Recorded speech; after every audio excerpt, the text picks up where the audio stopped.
Acid chlorides are the most reactive derivatives of carboxylic acids. And we use them in order to prepare other derivatives of carboxylic acids. This is why it's important to know how to prep them. Acid chlorides are prepared from carboxylic acid. That we use two types of reagents, either thionyl chloride or phosphorus pentachloride. Those two reagents, we use them in organic one, if you remember. We use them in organic one when we reacted alcohols with each one of them. This is thionyl chloride, and all what we did over here is we replaced the OH by the chlorine. We did the same thing with the phosphorus pentachloride, and we got the same product in there. So these two reagents, their role is to release a nucleophile, which is the Cl minus. And that nucleophile is going to replace the OH, as simple as that. But we know that OH is a bad leaving group. It is not a good leaving group. And for this Cl to attack the carbon of the carbonyl, because it's this carbon that is partial positive, and at the end it needs to attack it, the OH needs to be changed into a better leaving group. To change the OH into a better leaving group, the oxygen needs to be a positive charge. Right now, it is in a form of a lone pair. This is why it's a bad leaving group.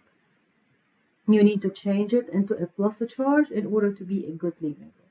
So this is why the first step of the reaction is an acid-base reaction. You draw the Lewis structure of either one of them. This here is the thionyl chloride. Sulfur has an empty p orbital.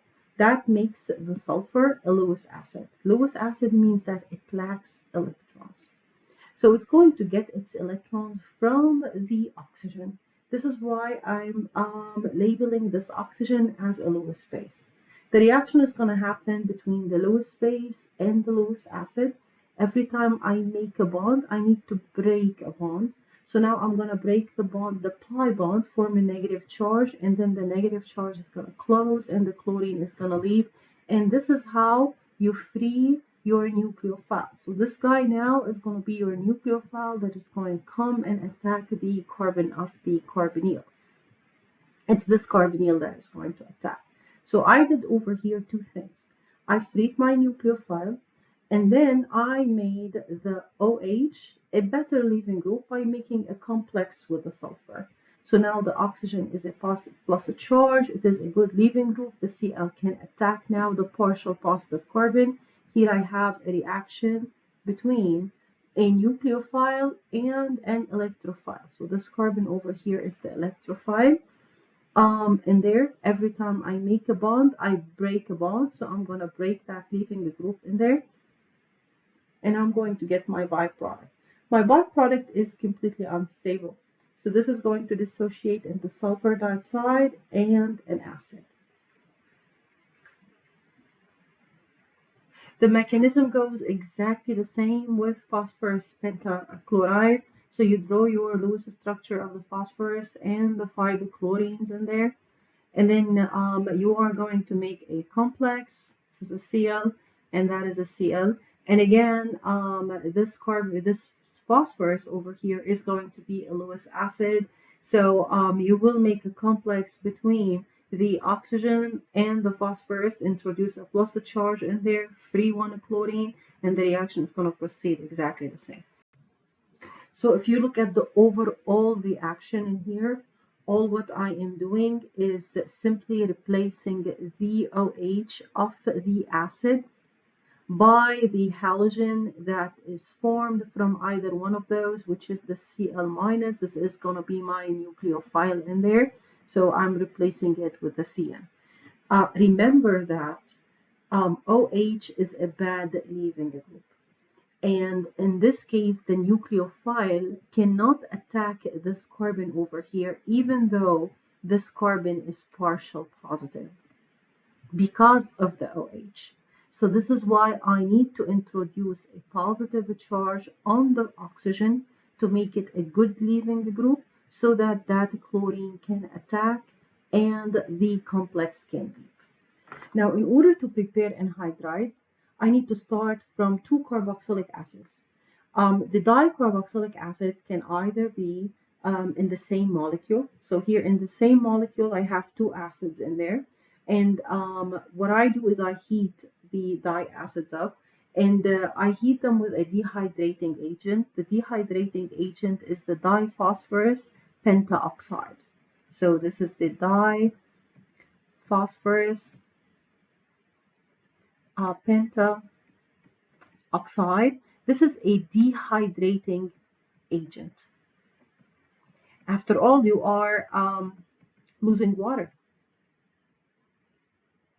Okay, so it's a dehydrating agent. You are losing water, and the water is going to be a loss of the hydrogen from one of the acid and an OH from the other. If you lose water in there, so all what you're doing is you are making a bond between carbon number one, and carbon number 5. See how I numbered my carbons in there? And the oxygen, this is how I want you to do it, and that will be easy for you in order to draw your cycle in there. I can have the dicarboxylic acid, instead of belonging to the same molecule, I can have them belonging to two molecules in there. So in this case, my product is not going to be a cyclic anhydride, but it's going to be an anhydride. So one of the acids, again, is going to lose the OH, the other is going to lose a hydrogen, and you combine both. So you're going to make a bond between the oxygen over here, so between this oxygen over here and this carbon over there. Okay, this is the new bond that you are going to make. Esters are prepared from carboxylic acid reaction with an alcohol. And the reaction is called Fischer esterification. Fischer esterification means that your product is going to be an ester. And we get an ester always whenever our nucleophile is an alcohol. Here we are using a neutral nucleophile. If you remember what we said in the previous chapter, neutral nucleophiles are weak. So that neutral nucleophile is not going to come and attack the carbon over here. Even though this carbon is partial positive carbon, but it is not partial positive enough for the neutral nucleophile to attack. Needs to be. So this is why the reaction needs to be carried in acidic medium. And the first step needs to be the protonation of the oxygen. So if I protonate this oxygen of the carbonate, why I am targeting this oxygen over here and not this oxygen over there? I'm targeting this oxygen because I want this carbon here to be more partial positive so that the nucleophile can attack it. This is why. So my first step is going to be the protonation of this oxygen. If I don't have an acidic medium, then the reaction is going to be really slow in order to get to the product. So notice what I'm doing over here in the product. I am breaking the bond between the carbonyl and the OH in there. I am losing water throughout the process. So the water is lost from the OH of the acid and the hydrogen of the alcohol. It cannot be the other way. So I cannot lose the OH of the alcohol and the hydrogen of the acid. Because if I lose the OH, this means that I'm going to end up having two carbons in there. It doesn't happen this way. So this is why alcohols only lose hydrogens, not OHs, and the acid loses the OH in there. And I'm going to form an ester bond. So the oxygen here, it's this oxygen over there. And this is going to be the ester bond that I am going to form. This is the new ester bond that is formed. You are responsible for the mechanism, and by now you should know how to write your own mechanism. This is very similar to whatever we've talked about in the previous chapter. So the oxygen gets protonated. When I protonate the oxygen, this means that I made this carbon over here very partial positive, means very electrophilic, so that my neutral nucleophile can come and attack. So when the neutral nucleophile attacks in here, I need to break the bond now. Okay? Now, once I have this, my target is to get rid of the OH. So I need to get rid of the OH in here. To get rid of the OH, I need to allow the OH to leave in a form of water. In order to allow the OH to leave, I need to protonate it and make it water. You don't have to introduce another acid in there. You already have an acidic hydrogen on the oxygen that the OH can already take. So what we do here is a proton transfer. Another name for it is a hydrogen shift. So PT is a proton transfer in there. I transfer a proton from the hydrogen to the oxygen. Look at my arrows. My base is going to come, take my acidic hydrogen in there, and add lone pairs to the oxygen. So now I've created water, and I want to kick out water. You kick it out by resonance. And here you go. At the last step in there, any extra hydrogen in the solution we will get rid of by the base. And we have over here either the conjugate base of the acid, because we have H plus. So definitely we will have HSO4 minus in the solution, or you can simply use water. So you got rid of water in here. So water is in your reaction. So water can come, attack the hydrogen, and you're back to H3O plus. Now remember that H3O plus is similar to H plus in there. It's the same thing as HSO4, because H3O plus is going to react with the HSO4 in the solution, and you're going to end up back to the sulfuric acid. And this is why your sulfuric acid in there, we're using it as a catalyst to drive the reaction to completion. So this H plus in here is a must. It is a catalyst, and the definition for the catalyst, it speeds up the reaction, but at the end you generate it in the product. So you're going to end up having over here plus the sulfuric acid back.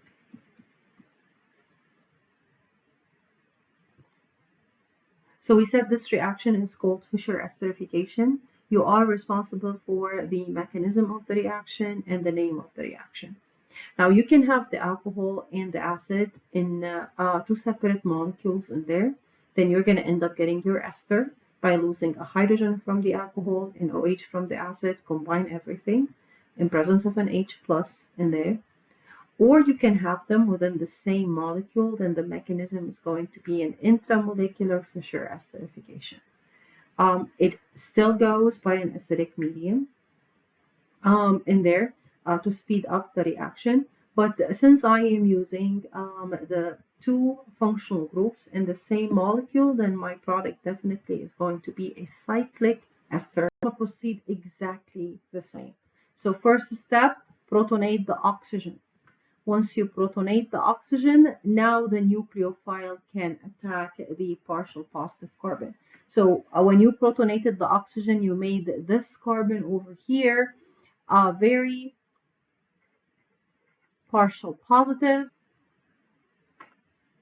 So now the neutral nucleophile can come, attack the carbon, form a lone pair on the oxygen.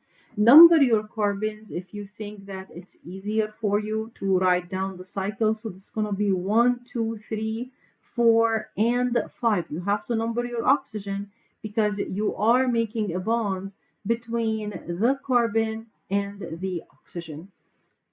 And since you end up having two OHs in here, we want to get rid of one of them. So to get rid of the OH in the solution, all what you need to do is a proton transfer. So hydrogen shift or a proton transfer. Transfer the hydrogen. This is going to be my base. This is going to be my acid. This is an acid-base reaction there. So that you make this oxygen in neutral. Make water and then kick out the water by resonance. Any extra acid in the solution will be picked up by any base, and you're going to end up having your product. To prepare amides, amides are prepared from carboxylic acids. We know that this is a neutral nucleophile. And we cannot say that this nucleophile is going to come and attack the partial positive carbon of the acid. No, it won't do this because this here is a base. And remember what I said, that in organic, acid-base reactions come first. This is an acidic hydrogen, okay? This is a very acidic hydrogen. And ammonia is strong enough to pull up this acidic hydrogen. So instead of acting as a nucleophile and attacking the carbon, this is a neutral. But instead of doing this, it's going to do an acid-base reaction. It's going to act as a base, and it's going to come take the acidic hydrogen, form a negative charge. So you are going to make an ammonium benzoate. We've talked about this reaction in chapter 17. Now, this reaction has a continuation. And the continuation here, I can heat up ammonium benzoate. You are not responsible for the mechanism of this part, but you are responsible whenever you see heat. In this case, we said that heat, you can either lose carbon dioxide or you can lose water. This is the case of losing water in this case. You're going to lose 2 hydrogens from the nitrogen and an oxygen in there. So this is a loss of water, and you're going to combine everything together, and your product in this case with the ammonia is going to be a primary amide. The overall reaction is 2 steps. The first step, you're going to use the base. And the second step, you're going to do heat. And this is how you make amides from carboxylic acids. Now, there is a better way to prepare the derivatives of carboxylic acids.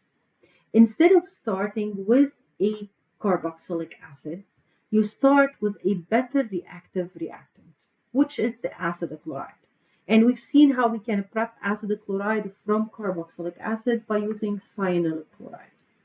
So the moment we have the acid chloride prepared, then, because this one is very reactive, we can prepare all the derivatives of carboxylic acid, including the carboxylic acid in there. Anhydrides are less reactive than acid chlorides, but they are reactive enough to prepare carboxylic acids, esters, and amides. Esters are less reactive. I can only prepare acids and amides from them. I cannot prepare acid chlorides from them. I cannot prepare anhydrides from them. So pay attention. Amides are the least reactive. These I cannot prepare any derivative of carboxylic acid from. This summary over here, you can draw it on a piece of paper and you can have it in the exam.